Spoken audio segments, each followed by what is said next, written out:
What is up, guys? This is Zeke and Craig in our first prediction video for the UFC 273 card. Jorge Masvidal versus Colby Covington this Saturday, March 5th.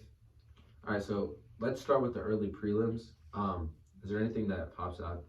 Well, the big thing that pops out to me is obviously we got Kebab's cousin, Umar Nurmagomedov.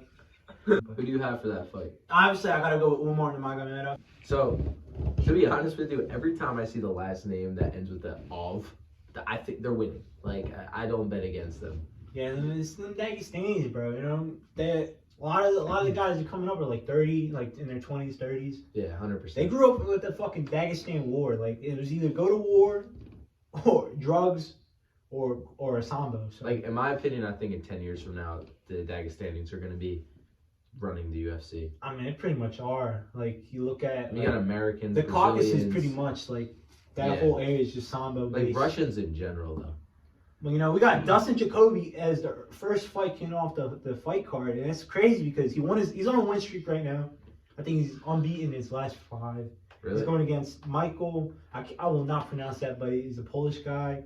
How old is Dustin? I never heard of him. He fought Jerry back in the kickboxing days. I think 205er? He's a 205er. Is he young? Is he a prospect? He's not a prospect. He was in the UFC before he got cut and then started kickboxing and just doing his thing. He came back and he's on a little bit of a win streak. I think his last loss was to Prohashka back in Rising. That's not bad. It's not bad. I think he fought Poatan too in kickboxing too. But you know, that fight, both the last fights were nice. Okay. And I think Michael had a finish. He actually beat a grappler. So, you know, it's going to be a kickboxing fight. I might have to go with Dustin, but it's a close fight in my opinion. I don't really have a pick for that one. But honestly, I don't know who Devontae Smith is fighting. I know Devontae Smith, though, and I think he's going to win. And then Tim Elliott versus that other guy whose name ends in Ov. I'm going to go with him, even though I never seen him fight before either. Yeah, it's crazy though. Tim Elliott on the early prelims is kind of a bit of a shame, in my opinion. He's a journeyman. Yeah, he is, but you know, you think about flyweight journeyman. Almost finished Demetrius Johnson is a ranked flyweight. I think it's the only fight on the prelims, our early prelims that's ranked. But yeah. Honestly, I don't even know anyone on the prelims. I know Jalen Turner. Yeah, Jalen Turner is fucking nice. He beat undefeated prospect in his last fight. Everybody was, you know, I don't even know the name, but everybody was just like, yo, this guy is the next guy. He was undefeated. I think he was like 5-0 or whatever. But Jalen Turner, you know, beat him. You know, the tarantula, he's actually huge. He's like 6'4", I think, in lightweight. I actually have to go with Jalen Turner in that fight because, you know, Jamie Malarkey is like, he's a decent fighter, but it's just like he gets hit sometimes. You know, when you got a long fighter like Jalen Turner, just... I say we just get into the main card. All right, so first fight of UFC 273 is Sergey Spivak versus Greg Hardy. Who do you got and why? I'm going to go with Spivak, even though I never heard of him. And this is why. Because Greg Hardy sucks. And it's like, unless you're betting on him knocking this guy out in the first round, you got to pick the other guy. You know, Sergey Spivak, he's been dusted before. He's been cracked. Really? Yeah, it's been... How's that chin? Actually, it's pretty decent because the last person to beat Tai Tuivasa actually is Sergey Spivak. He got cracked in the first round.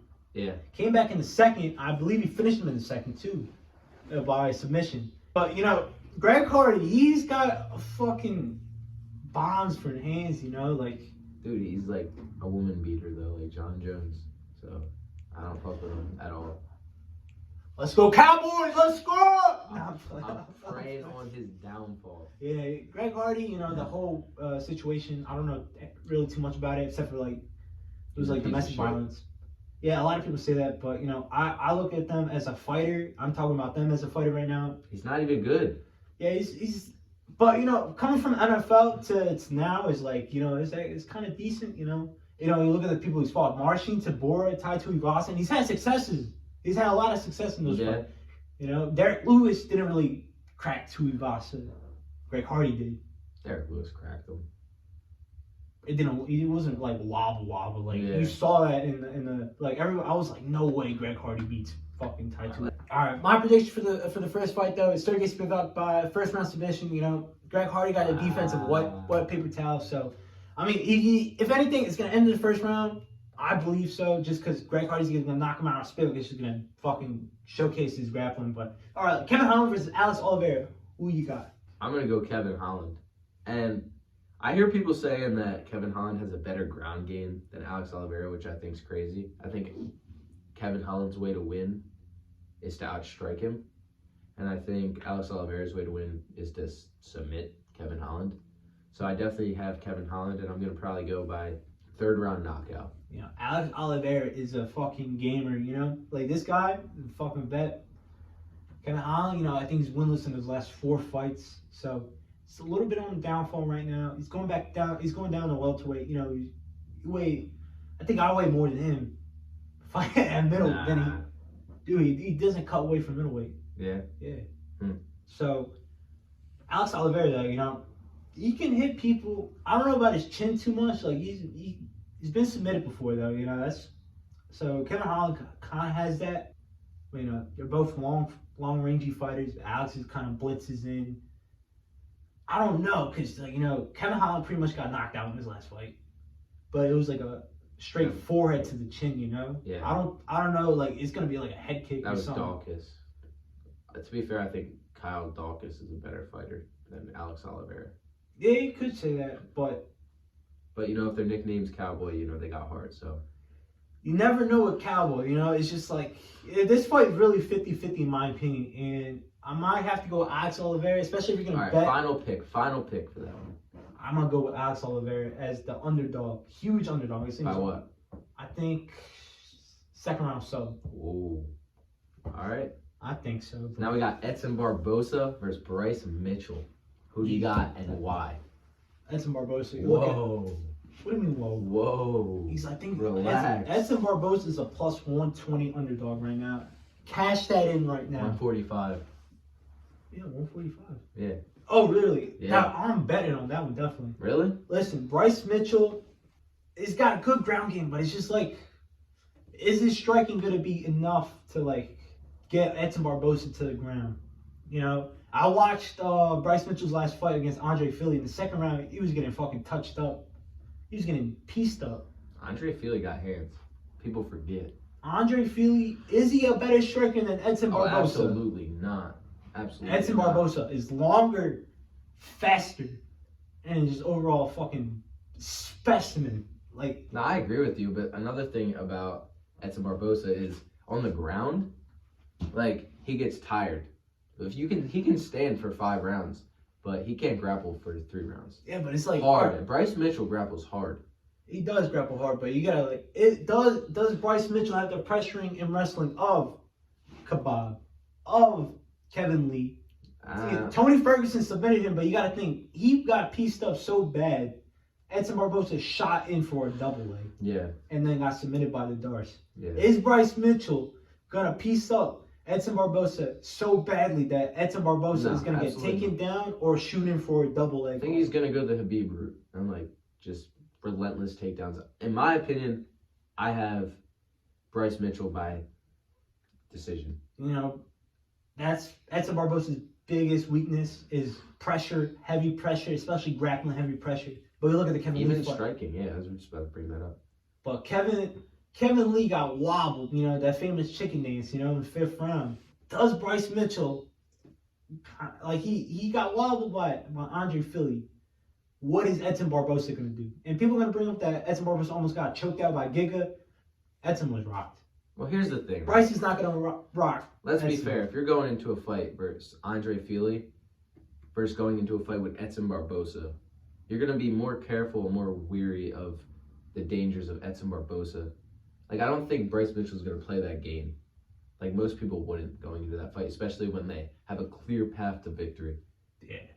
But I'm going to go with Etz and Barbosa, second round KO. Fuck it. Flying knee. Yeah, flying knee. Like. All right.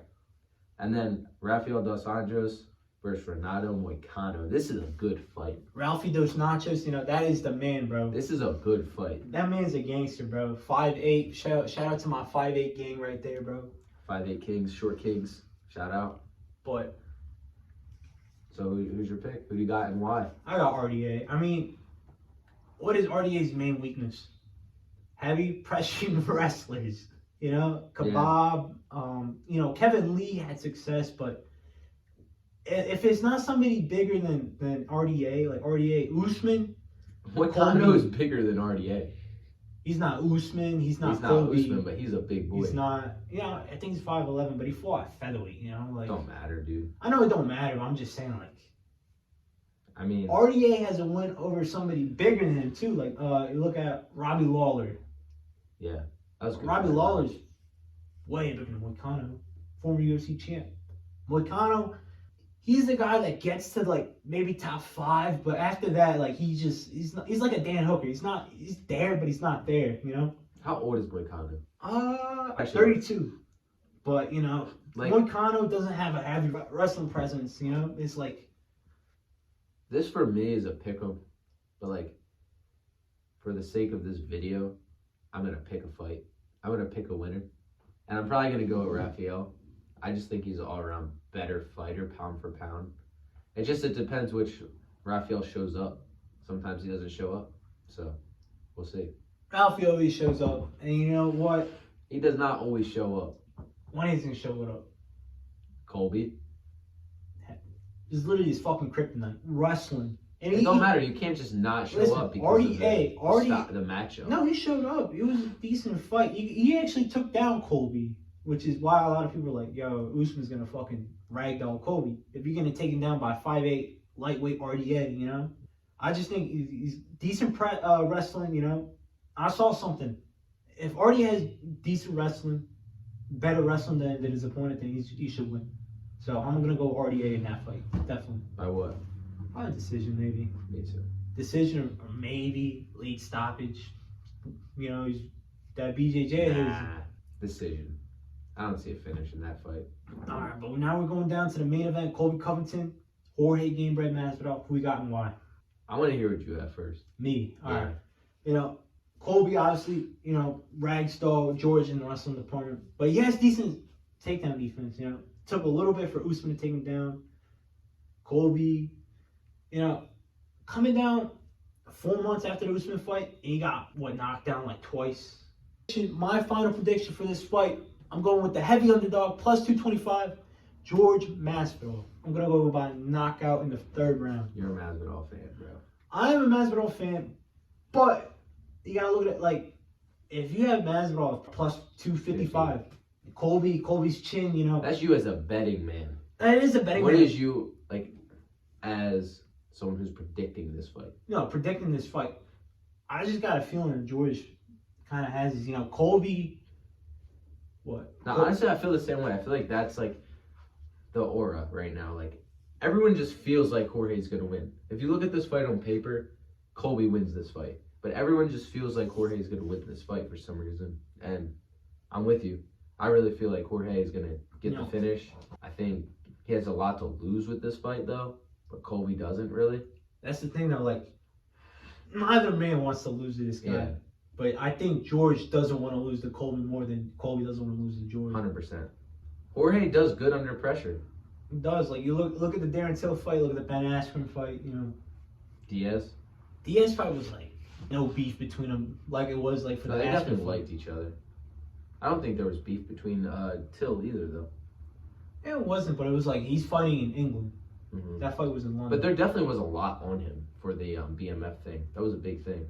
It was, I think, but George as an underdog against Colby is just way too big. I think Colby is coming off a little bit too soon from the Usman fight. George has fought people stronger than Colby. He knocked out Cesar Ferreira. Cesar Ferreira fights in PFL now at 205. Honestly, another thing I want to say, not to cut you off, but is I think if the fight starts and Colby comes out just shooting, you're gonna know that he knows he can't strike with Jorge. But if he goes out there and he's striking a little bit, that means he's confident in his striking. So if I see him shooting doubles on doubles on doubles, I'm gonna go with Jorge, just because he's not confident in standing with him. And Jorge Masvidal has really good takedown defense as well. So yeah, people forget at that. And the only people that have taken him down recently, other than David Maya, was the pound for pound #1 right now. And he had trouble. Foot stomped him the first fight. The first fight, second fight knocked his lights off. But that first takedown, the second fight, that was nasty. Yeah. Picked him up and slammed my guy. My guy turned to cane. The thing is, though, that Colby Covington doesn't have the knockout power of Kamaru Usman. I said they literally call him pillow hands, you know. But like Colby, I think he has like 2 TKOs. You know, doesn't really have too many submission wins. That's the thing, though. People forget knocked out on George's BJJ. Submitted Michael Chiesa, but I don't know. Michael Chiesa gets submitted by everybody. Everyone talks about how he's such a good wrestler. He gets submitted by everyone. He's a good grappler. He's decent. He gets submitted by everyone. He got submitted by Kevin Lee. Yeah, but Final prediction: Jorge Masvidal, 5th round knockout. I'm going early than that. I'm going 3rd round knockout. All right, it's a wrap. It's a wrap. So It's a wrap.